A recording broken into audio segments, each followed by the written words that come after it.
It's like the illest posse cut right here, man. Sean Watts on the track. Zeus, Don One, Rude Boy, Quill, The Gift, and yours truly, Fred Knoxxx. I'm 1 in a million with $1 million flow. Fred DiBiase got the power in it though. If it's a problem, let me know, or I suggest you let it go. Cause it ain't worth the problems that'll be knocking at your door, homie. Please don't make me hurt you. Disrespect the boss, ain't treated like Virgil. Cause when I write raps, it's beyond your price tag. He's a waste of man. And welcome back, everybody, to Around the Bloxxx with Mike Knoxxx. And today, we got something special, y'all. Like, y'all know, like, my favorite words are like little words that can become big words for those who can't spell those little big words I'm about to use. This is a plethora of a program today, y'all. And I am honored beyond y'all people's fucking beliefs. I'm sorry, mama. It's just that fucking serious to me today because he don't know this. He gonna hear it right now. I've been trying to get this brother on the program for some years now. All right. And so we finally got him today. I am honored. I am privileged. I am amazed. We're gonna go uncut. Do me a favor, y'all. Listen, 11 years, the best damn show in radio networks where barbershop talk meets radio. We have brought you everybody. So you already know what we're going to do. Stand on your feet. 4, in my mind, should be in your fucking mind. Future of professional wrestling. JTG. Just that God. That's what it did, y'all. What's going on, JTG? Mike Knoxxx, you are not rocking with the God. What's really good? What an introduction. Thank you for being here. Listen, I've been waiting, yo. I ain't gonna lie, man. I've been inboxing your ass for about 4 years. Okay. I got a lot of DMs, so I gotta go through them all. But I got to it. We here now. See, I feel like I'm special, right? Because God is special. Listen, without further ado, listen, man. How you been doing? How you doing? Life is great. No complaints, man. How you doing? I'm all right. Now, we just had you on, for those who don't know, on the Vincent LaSpaza Show, 105.5 FM, Orlando's own Florida Man Radio. But now we got you uncut right here with Around the Bloxxx with Mike Knoxxx. Huh? We could cuss now, right? Oh, you can say whatever the fuck you want to say. Say that shit, right? So, like I said, honored to have you on. So I know you're in Atlanta right now, enjoying the free weather. You got a wrestling events coming up this weekend? In the fresh air. I'm enjoying the fresh air. In LA, you gotta wear masks everywhere you go. You got social distance. Atlanta's a little, they're a little lenient. So I'm chilling here for a little bit. And plus, I just did a boot camp. My cousin out here owns a gym. So anybody listening from Atlanta, you want to check out Gear Act. Check out Gear Act Instagram. Go to Gear Act, and they got amazing boot camps. Today I did a boot camp class on arms because that's like my specialty. So yeah, I was up there showing them little tips and tricks. Now I do see you promote a lot. No steroids, no growth hormones. What's this? This T-Mall should be using, right? T-Mall, yeah, clean, man. Okay. I'm clean. I get a lot of I get a lot of nudges in the gym, like, hey man, I ain't gonna tell nobody, but what you take, man? Debo, you taking. I'm like, nah, I'm clean, man. He's like, man, stop playing, man. What you taking? I'm like, I have my little breakfast smoothie I'm making. They ain't trying to hear that. They want a quick fix. And I'm like, I don't. Yeah, I put the work in. It's definitely about working. Everybody knows my fat ass to get in there with y'all in that gym. Get some T-balls first. T-balls will help you get you. I'm gonna send you some T-balls. Oh, listen, y'all heard that? He gonna send me some T-balls, and I gotta get my fat ass in the gym because listen, my wife's passing me by. JT, I'm telling you, she gets up, she walks. She works out. She got the little bead things around her body. Just keep dropping. Okay. You know what I'm saying? I'm like, okay. Yeah. As long as I can keep picking her up and doing them, you saw a baby boy, right? The Negro squats. Then I'm good, right? So I got to get my knees right. So I definitely got to be up on that. But all serious aside, man, listen, it's good. Like, so we're COVID's still going on. So you're without a mask in Atlanta. All right. Stay away from them strip clubs, all right? Because we already know what happened. Everybody just want to be about the strip clubs. I'm far away from them. All right, I'm just saying because Corona is relevant in there. You know what I mean? Don't be, they still got. I bet you can't even enjoy a strip club today in Atlanta with the buffet because of COVID. You can't even have a good buffet right now in Atlanta. What? I mean, I wouldn't know. I don't do strip clubs. Oh, okay. Okay. But I know that they always talk about the food is so good there. So just make sure you stay clean, gets you healthy. So you got some, I know you got a thing coming up on April 19th in Tampa. Oh yeah, April 9th. April 9th. I'm I sorry. got a few events going on April 9th. I'm trying to remember them all. I got like 4 or 5 events. I All got that first week. night I'm doing I'm representing for the culture. The name of the show is For the Culture. I like that. And I like that. yeah. What's his AJ Gray, I'm working AJ Gray, we're doing that for the culture. And then the next night the next day I'm doing the Gray Sweatpants Battle Royal for Faye Jackson. Okay. What's it called? Hot girl shit, something like that. You out here working right now. You are seriously working right now. So I hope all this, all right, because I know they listening. All right, Vince, wake the fuck up, okay, and get this man back on TV. Or Cody.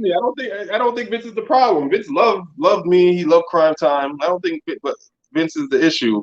What's the issue then? What's the issue? I ain't saying nothing. Okay. I'm just saying Okay. Vince loved me. You ain't fucked nobody's girlfriend or sister, did you? Huh? You ain't had sex with nobody's girlfriend or sister, did you? Absolutely not. All right, then because that's something that would keep you back if you did something like that, right? I'm just saying. Yeah. So, but I'm being honest with you, and I'm gonna stop blowing smoke up your arse, as Biggie would say.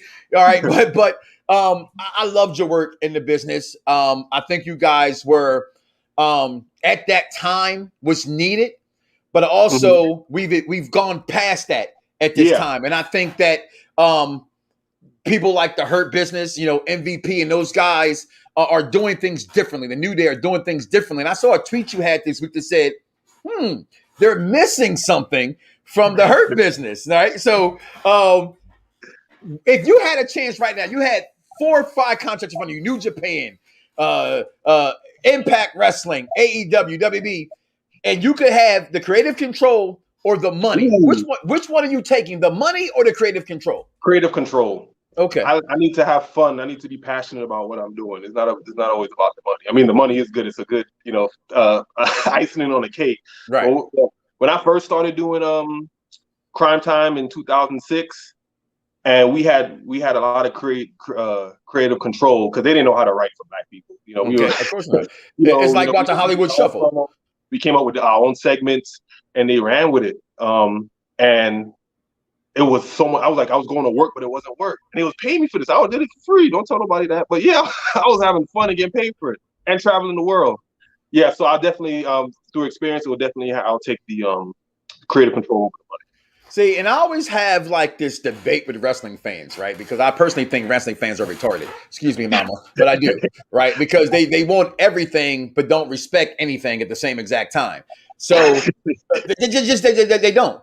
So when I look, I always tell people like, well, everybody's goal should be money, right? When I speak to you guys, and then once you've had that, you've made enough money, then creative control takes over. So I think it's a good thing you said you want that control because money is good, but we all know money isn't everything. So having that control, what you're doing now in the indies, you look like you. If I'm correct here, if I'm incorrect, correct me. You have full control over.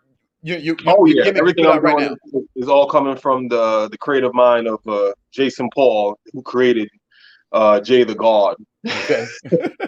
So having that control now, can we say this is the most fun you've had in your career? I'll definitely. Well, no, I had a lot of fun in a solo while, and we get later.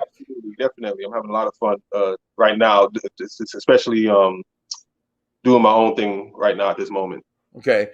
So getting that chance, being a world champion, the indies right now is hot. I always tell people, listen, I don't care if you're a WWE fan, which I can be a mark of sometimes. I'm labeled as that WWE guy.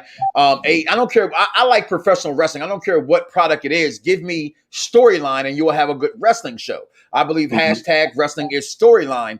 With that being said, would you agree wrestling is storyline, or you think that athletes themselves and what they do in the square circle can carry them along by themselves without having that character?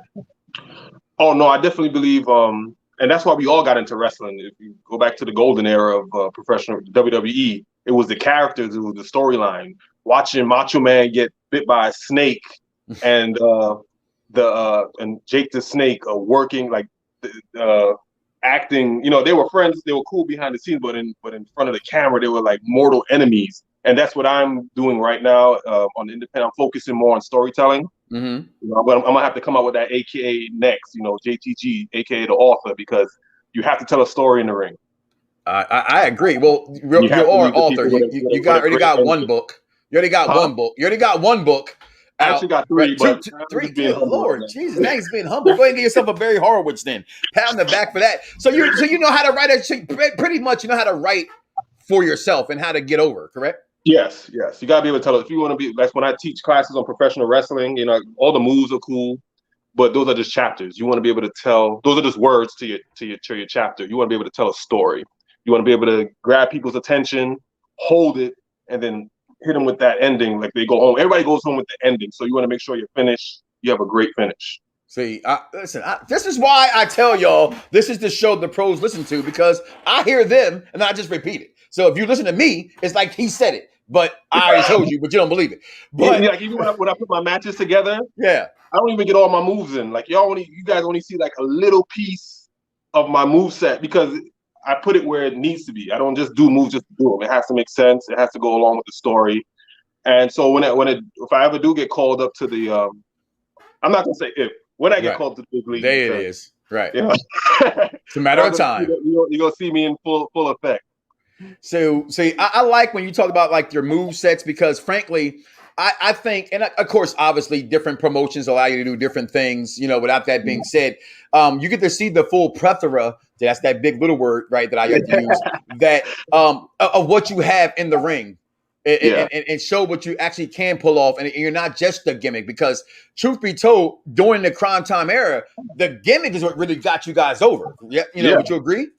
I definitely agree with that. The gimmick, the catchphrases, but we did that to get our foot through the door. We all know the wrestling business. We all know what gets talent over is pretty much their characters or some type of controversy. And we did both. We had controversy and we had the gimmick, but we got our foot through the door. And then as the years went by, we tried to little by little, get more into the like telling a story with the tag team wrestling. And now I've seen you do interviews. It's almost come up on a year right now. You see, honestly, I have my shirt on. See you repping. I see you. I bought it day one. It's literally my favorite shirt. When I put it on, I feel like a hero. Today, my daughter's having her opening day, her first opening day. I'm leaving there right after this with you to go there. So I always put this on because, okay. Thank you. Because to me, and not just shooting smoke, he was a hero. From the events that he had. I was at Ohio when he had the mugging that was going on. And then obviously we know, and we're talking about the late, great Shad Gaspar, who saved his life or saved his son's life for in honor, to sacrifice his own self for his son. Coming up on a year now. How are you doing? How you doing with everything that's going on right now? Because I know, I've lost people in my life that's close, so it can be hard. How are you dealing? I'm doing a lot better. I came a long way. The first couple of months was very hard. Like I said, like I talked to you earlier on Fox, I had to isolate myself. I had to, stay away from everybody. I had to be by myself because at that moment I didn't really want to talk too much about it, or I had my own spiritual practices that I do to help me get through. It was a very dark depression, and accepting it. Like at the end of the day, like the back of your head, you want it to be like a prank. Like you want it to be like, damn, this ain't real. He's fucking with me. He's messing with me. And then you had to come back to snap back to reality. Well, I know, again, watching videos and things that have gone on, and you spoke about how that night you didn't think it was true what was going on. You got the call from Shad's wife to come help. To come help you. And I remember that night, just watching from social media wise, you guys all being out there. Moving forward from that night and him being to me the hero that he is, have you taken from his passing and used that as a strength to move you forward in professional wrestling? Absolutely. There was a point where I know when it first happened, and then a few days after, like, I don't want to wrestle no more. I definitely don't want to be in a tag team anymore. It's like, and then I had through meditation and just like being still, like just being in my own head. It was like something told me. I definitely believe it was Shad. Like, you can't stop now. You got rep for the both of us. Absolutely. So now I'm just hitting the gym harder. I'm taking these bookings, and I definitely believe it's almost a year. I definitely believe I'm on the right path. I'm definitely repping the both of us. Well, first of all, my prayers go out to you, to his family. If I had any way offended, I remember when this happened, just a little personal thing. I remember people coming out and trying to send things out with, interviews with him and stuff. And I remember telling my wife, I snapped on some dude on Twitter who instantly posted an interview. And I was saying to him, I was like, dude, do you even know him? My wife's like, babe, you don't know them people. Like, you didn't know him. I said, I can text him. I knew him. Don't tell me I didn't know him. I took so offense to that. And I remember sending a message to you. I don't know if you remember. And I was saying to you, like, hey, I know what's going on. Prayers with you guys. If you're not ready to do an interview, just, let me know. It took a couple of days. You went back. Thank you for your respect, but not right now. You know what I mean? Yeah. And then now we have you here now. And I want things to just be able to settle and things to move on in life. So looking at Crime Time, looking at what Crime Time brought. And I got to ask this question because it's always bothered me as a wrestling fan. That infamous moment when Vincent Kennedy McMahon said ninjas, right? He didn't say ninjas. Was that said to you guys going in that he was going to say that happened live on TV and you were also shocked by that?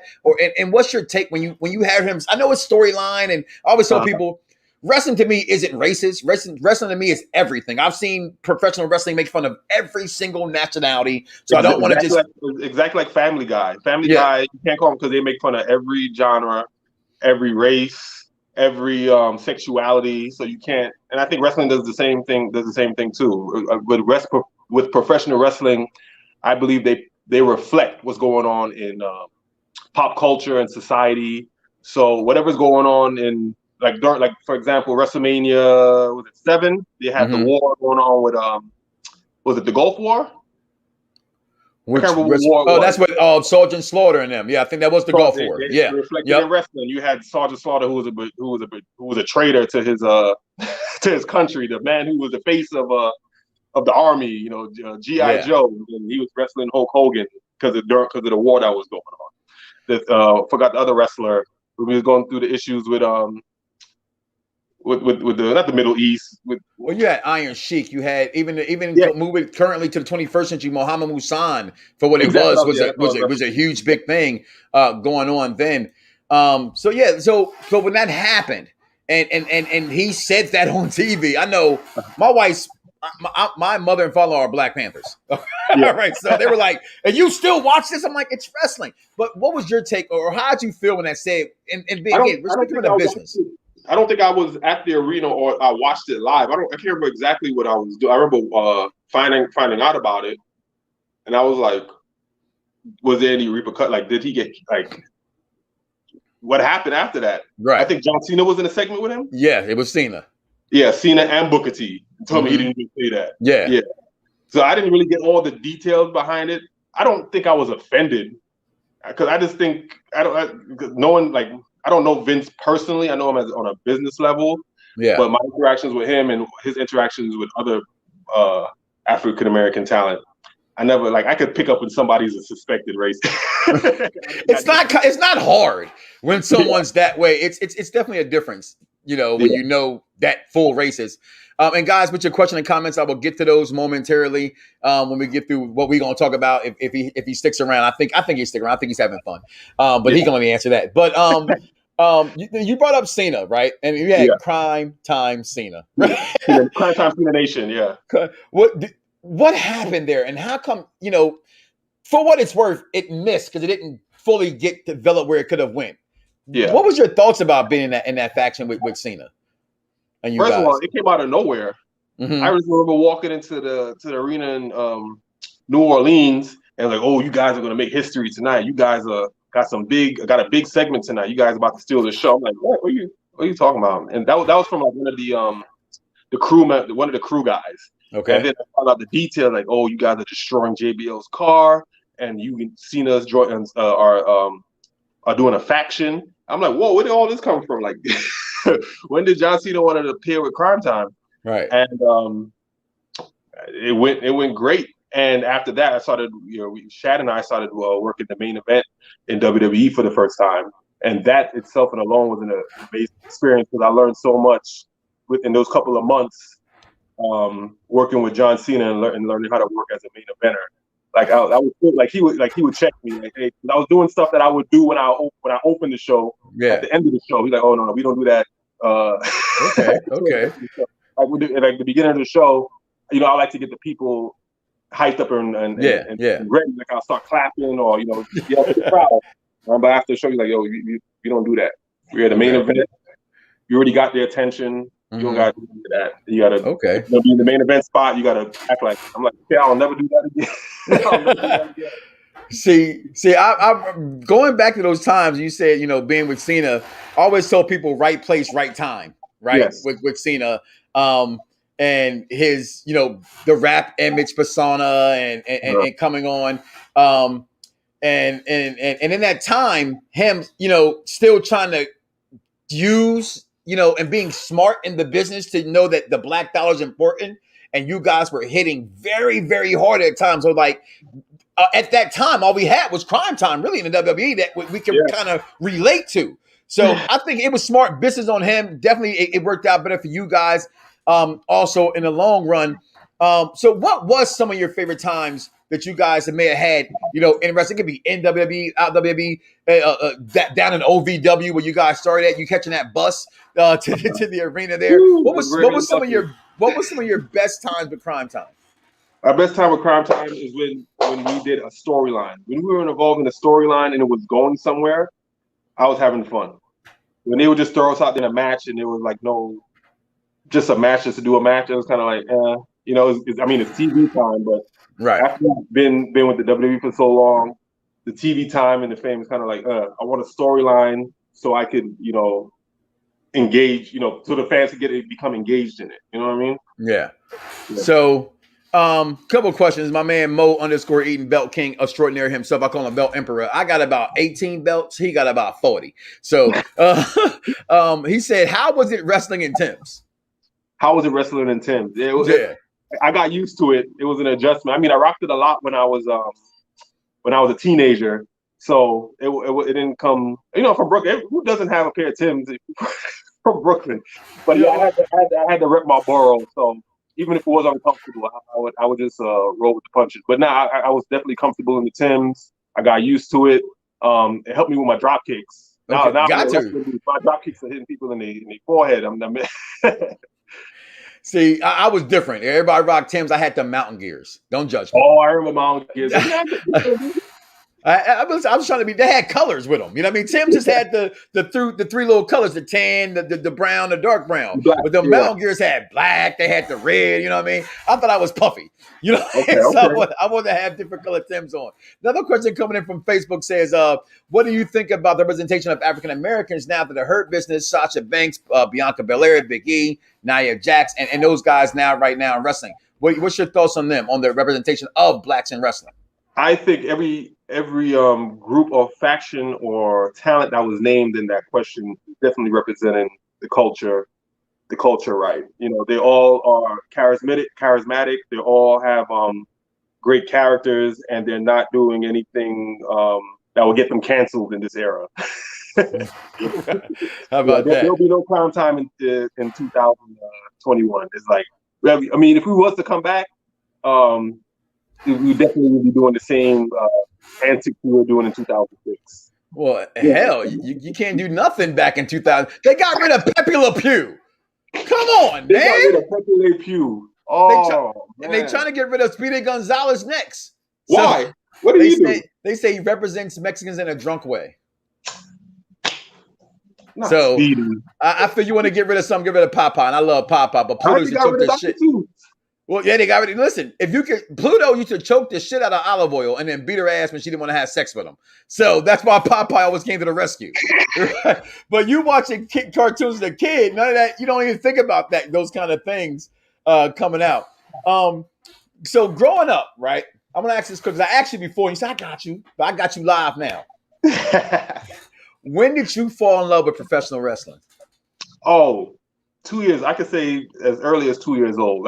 That's like the part. Probably earlier than that, but that's the only memory that I could remember. Because I remember my mom taking me to MSG as a kid. We were broke, so we would get the cheap nosebleed seats, and then we'll scout out for the seats closer to the ring. And then we'll go down there until somebody else, those are my seats, and then security will escort us back upstairs. But yeah, those are some of my earliest memories of professional wrestling. Or like I said earlier before, dropping the elbow on my sister's Cabbage Patch doll from the couch in my mom's apartment, watching the mega powers explode. Yes. Oh man, I remember that was a big event. Like main event back then was a big deal. Yeah. It's not even that you don't even hear about it no more. But yeah, back then, like because it was on national, it was just it was a big deal. That's when I started hating HH at the time. I still won't say his name. I'm sorry. That's just me. That's when I started hating. Not Triple H. The minus one H. But at that point, I knew he had lust in his eyes for Miss Elizabeth. At an early age, I knew that he was no good. Chiming in from LA saying, "Go Lakers," whatever. You do have the Lakers hat on. I'm sorry. I'm a Laker and a Knicks hater. All right, I'm from Chicago. I'm from Chicago by way of Philadelphia. So I got a Philly and a Chicago tie. Anything else, I'm old school sports. I hate everything else in between. But moving on. So early on, 2 years old, love of professional wrestling, Saturday night main event. That's good because people don't realize how influential seeing that stuff on TV back then. Well, you talk about coming on regular TV, right? Mm-hmm. So who were some of your favorites growing up as a kid then? But I know you mentioned a little bit, but like really was HH really one of your favorites? I'm not gonna lie, I did. Yeah. I had the blue weights and everything. I can't even front. I was a Hulkamaniac. Oh, you bought the weight set? Oh, I'm an only child. Okay. You had the yellow and red hands. I had that, but I had the whole. If you remember, they had the whole workout set, right? You had the little blue weights with the workout set, the little hand grips, and they came with the headband, the sweatband. Yes. So I was a big Hulkamania fan, but I grew up. I heard you, like you said earlier on the LaSpaza show. I couldn't say it on air then. I'm both. I'm the best there is, the best there was, the best there ever will be, and the Heartbreak Kid. To me, they 1A, 1-2. How you vote? You know what? F all that. What's your Mount Rushmore professional wrestling, JTG? And I have to pick 4, right? Mount Rushmore is 4. So you get no honorable mentions. I go by who brought more eyes to the wrestling business. You can't just go off of who's the best wrestler, because you could be the best wrestler, but you can't draw a dime. I'm sorry. Are you talking about Andreas? I'm just sorry. Go ahead. Oh. I know. I don't hate nobody, but I know you hate it. But we gotta put Hogan on there. We gotta put Hogan on it. He put butts in the seats. I don't hate him. He just said that in 1955 he could say nigga, and you couldn't in 1955. My mother was born in 1955. That was too long ago. Yeah, whites couldn't say nigga back then. No, so sorry, mama. But okay, I would still put him there though. I can't. It's Hogan. I'll put Hogan. I'll definitely have to put The Rock. Stone Cold, and I got one more, right? Okay, you only got one more. Oh, man. You got one. It's tough. It's tough. See, I got so many names like Macho Man, Ric Flair. You got The Undertaker. You're like all those names are people who also made professional wrestling what it is today. You stalling. You stalling. I'm gonna go with Ric Flair. Okay. Because now he's becoming a household name. He's in rap songs. Jesus Christ, Ric Flair at the drip. Pop culture. Well, that's just because they don't have nothing else to do but be culture bandits. So now it's just easy to be a culture bandit. I say what you want. Listen, I say the things people won't say. I am the voice for all the voiceless. Okay. Thank you for me. That's the truth. Everybody knows mine. All right. I'm gonna have to say it's Hulk. For me, it's Cena. Okay, you think Cena? Because I think with the way the dollars has changed in years, I think that he's made more money than anybody. And if I'm wrong, well, I meant more than like in the 80s guys. Okay, gotcha. Right. Gotcha, all right. So I go Cena, Rock, Austin, and I go Taker. And I know all of our WWE guys, and somebody's gonna say, "Oh, you don't know? I didn't do nothing wrong to Flair." It's just that's where to steal a pun. That's where the big boys play. If you know what I mean, is at WrestleMania. Now, I say this all the time. I'm a little arrogant. I have an ego. You know what I mean? What is the goal of a professional wrestler when you start in this business? Is the number one goal for you to see you want to be on WrestleMania, or is it just to get in the company in itself? I think everybody has a different goals. My goal, professional wrestling, the dream is to be the main event at WrestleMania, and of course win the title. Mm-hmm. As you get into business, you start learning the business. Sometimes those changes, that changes.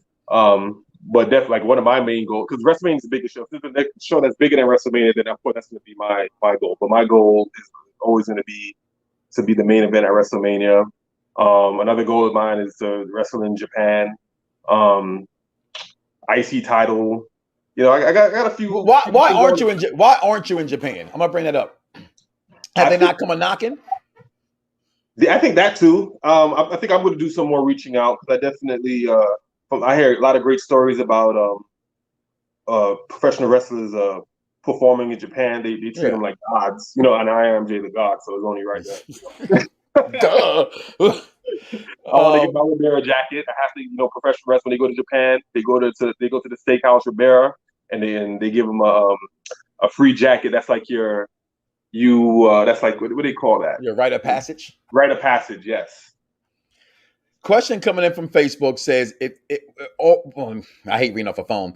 What's one thing you regret in WWE, if there is anything that you did not get a chance to accomplish, or if you have any regrets in wrestling right now, what would it be?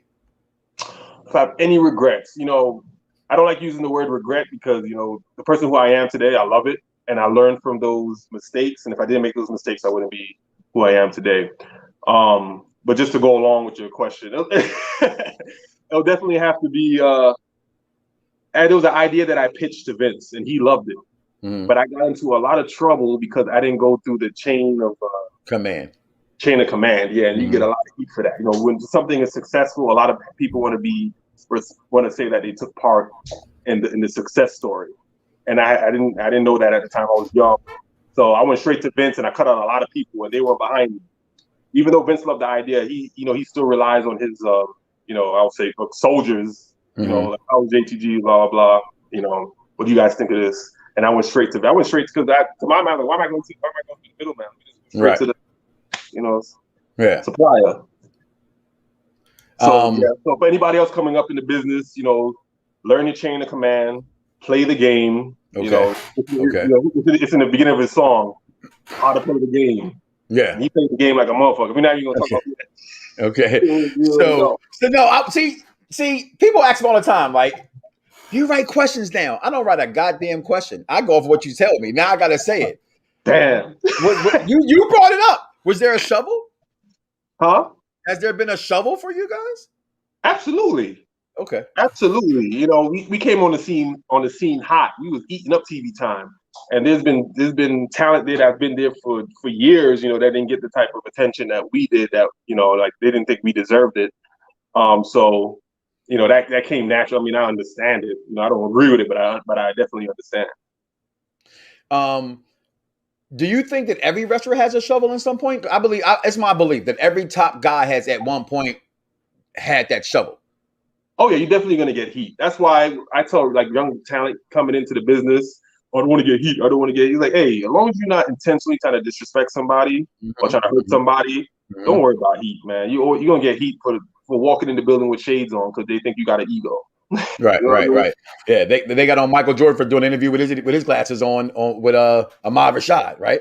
You could get literally heat for anything. I could get heat. Like if I win the title, like before I'd have been too scared or humble to show it off and take pictures with it. Now I don't care. Look, y'all made me the champion.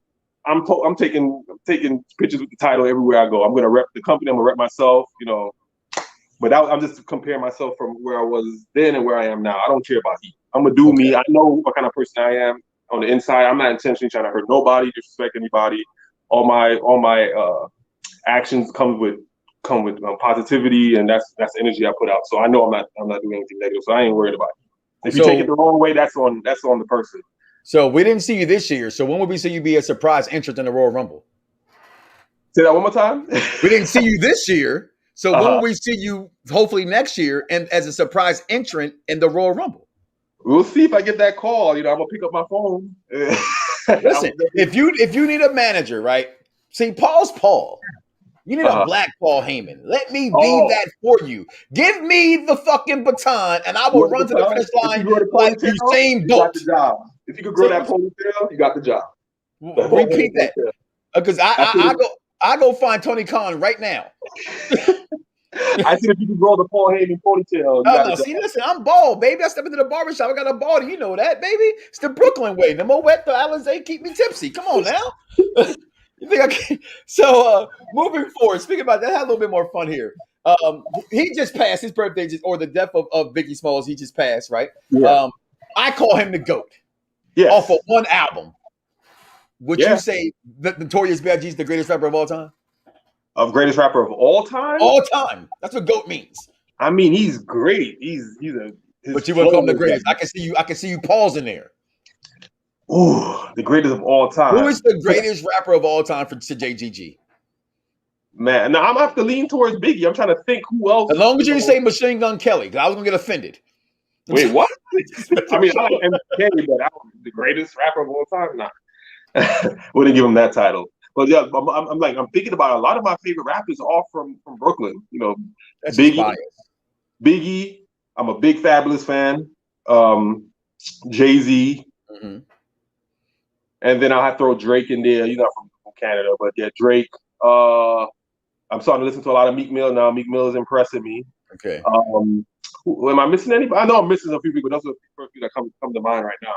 All right. So who's your GOAT in basketball? You want to hear something crazy? Don't judge me. I didn't come on the Around Da Bloxxx with Mike Knoxxx to be judged. See, y'all just said that, right? It's a cheap pop, but it's not. I don't watch sports, man. What? No basketball? You got a Lakers hat on, for God's sakes. I know, because I live in LA now. You know, I live in LA, so I'm a rep my city. You get a lot of tacos, don't you? You get a lot of tacos in LA, don't you? You get a lot of tacos. Huh? No, go ahead. What you say? I'm sorry. I also got my Brooklyn fitted, so I know where I came from. Okay, I was saying you in LA now. You eat a lot of tacos because that's the best thing in LA is eating tacos. Yeah. And I'm not being racist. I went to LA for E3, and damn it, the tacos were amazing. Tacos. Where I live, there's a cross section, four corners. Mm-hmm. There's a Taco Bell on one corner.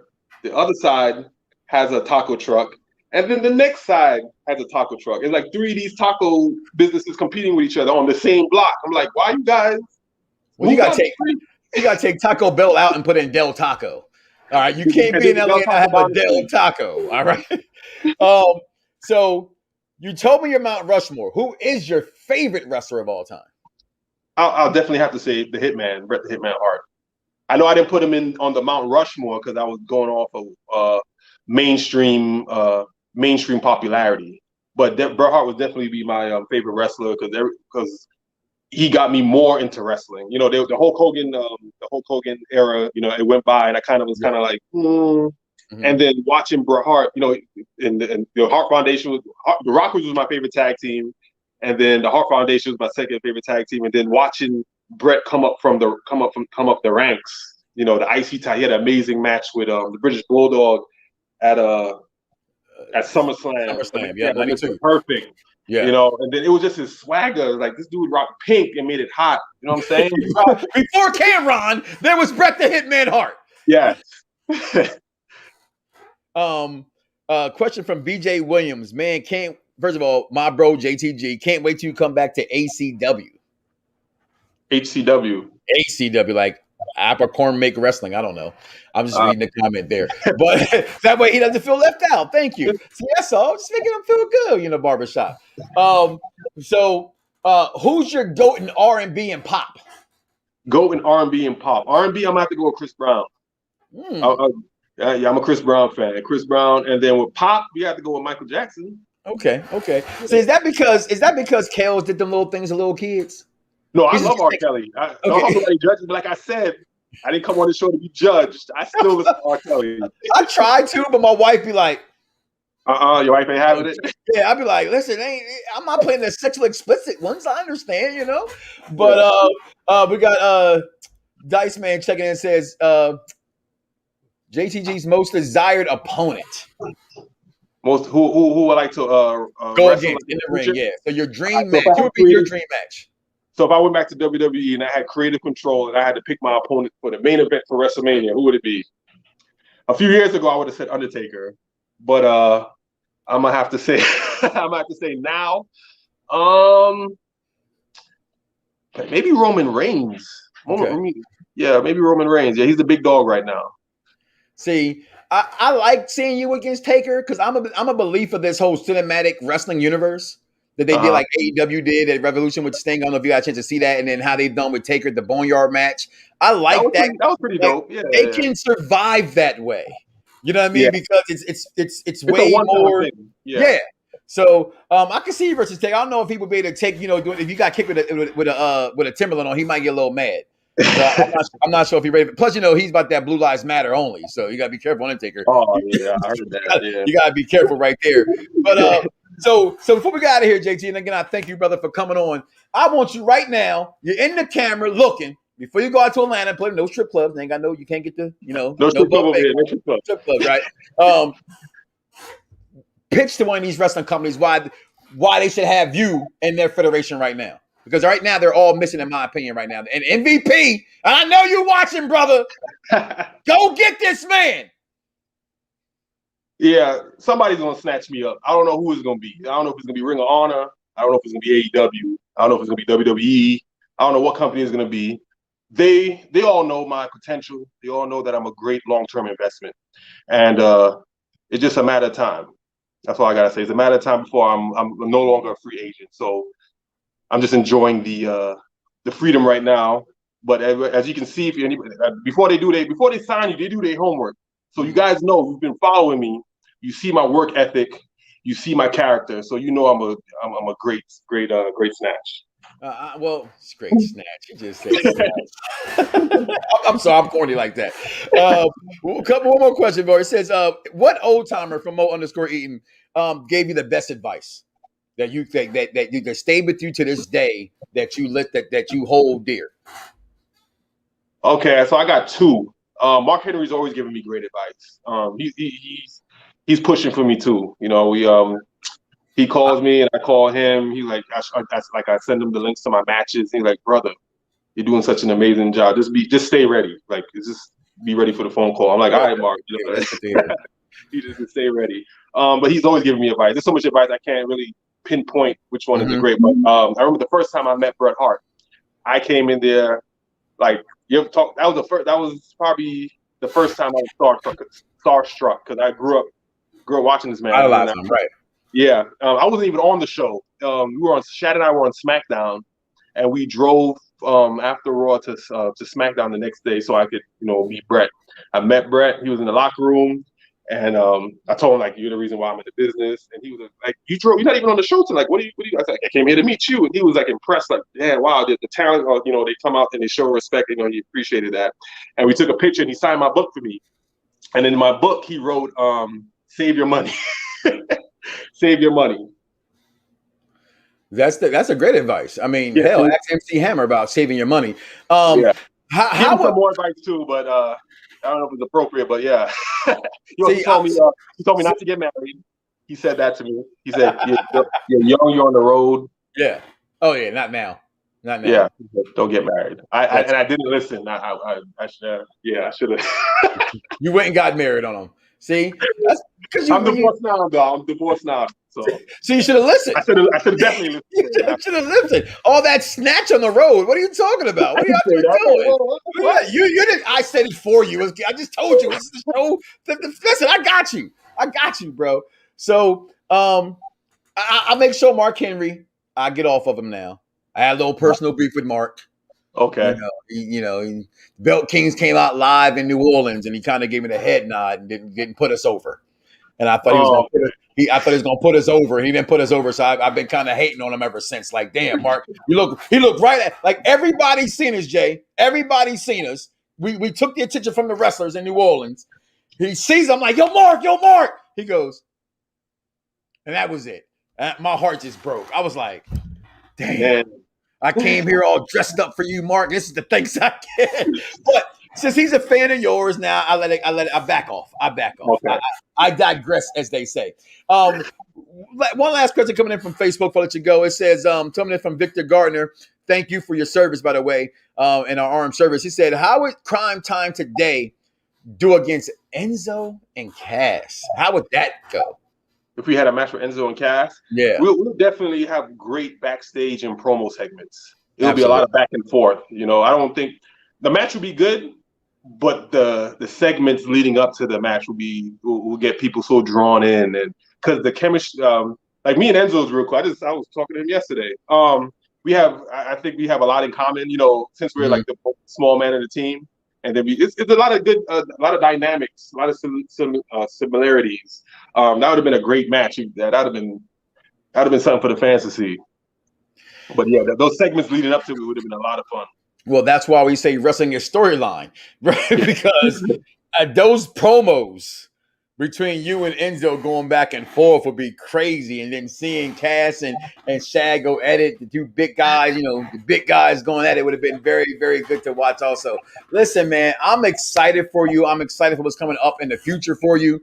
For those who don't know, he is at JTG. That's 1284. I believe that's because you was born in 84, right? I'm not stupid about that. Number 84. All right. My wife was born in 82. She always says, so I always got to watch that kind of stuff. But like I say, in Tampa, if you're in the Tampa area, if you're in Florida, listen, guys, get off your lazy ass. You've been at home with the pandemic. You know you want to leave. All right. Just leave. Come down. Support that WrestleMania weekend. So it's April 9th. All right. April 8th, April 9th, April 10th. I'm working that weekend. Just follow JTG 1284 for all his stops that weekend, guys. Listen, go follow this man. Go support this man. I'm all in for you with me in the new Hurt Business. I'm sorry. I had my Hurt Business shirt on the sponsor show. I had to come to my show and put on the shirt that represents my brother and yours as well. So, listen, guys, stand on your feet for the one, the only JTG. Thank you, brother. No, thank you for having me, man. Appreciate it. Appreciate you. Everybody's got a price. Everybody's gonna pay. But the $1 million man always gets his way. $1 million man. Yeah. It's like the illest posse cut right here, man.